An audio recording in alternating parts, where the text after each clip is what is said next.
Commonality is another powerful technique to attract customers and be the biggest in the lake.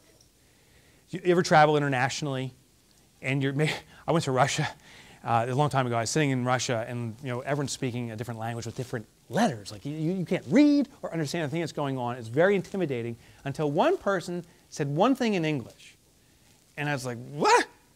Who's that?" I walk over to the guy. He's from Parsippany, New Jersey. I'm like, "Oh my God! I think you're my brother. Like, this is so awesome. I grew up in Bhutan. I'm from Bhutan. Oh my God!" We're talking. Commonality. We bonded like this. The day I left Russia, I never talked to him again. I don't care about him. I ran into him here. He's from Parsippany. Loser. Bhutan. Don't talk. We are designed, people, to look for commonality in situations. When we go to a networking event, we look for stories that the person's sharing so we can share our story right back. It's a look for a bond of commonality. We're all wired that way. Yeah, our businesses, we point out how different we are. We're the best at this. We're extraordinary at this. You don't understand a thing about us. That's why you need us. We can draw you here. No. Make yourself of the people.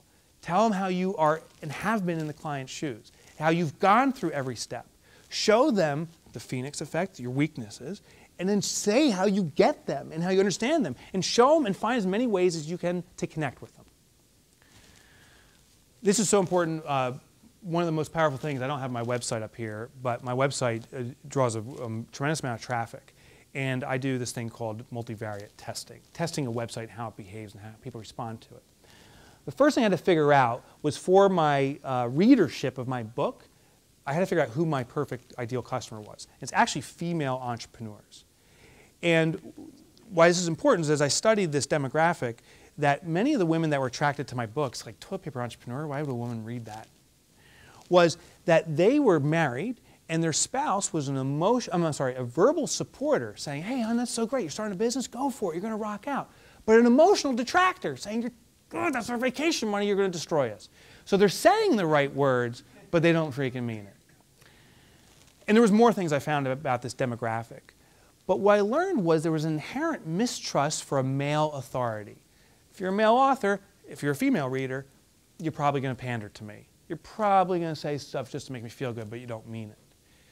So women were trying to read my book because there was no pandering to it. As I studied this, I said, what's the common thing that women want from a male author? They want trust. They want confidence. They want to know I'm not going to pander. I looked at all the other male authors. Ring was off. I said, oh my God, the ring is it. If you look at my websites, I always have my wedding ring showing. For a female reader, it's a trust symbol. This guy's not a perv. He's not going to go all crazy on you. He's not going to pander to you. There's inherent trust to it.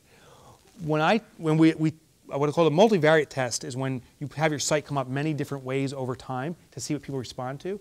When I had my ring on, my book sales went up 10%. My sign-up went 30% up. Exact same picture, exact same everything, a wedding ring. 30% increase in sign-ups, 10% increase in sales. That's the power of commonality. Seek it out with your customers.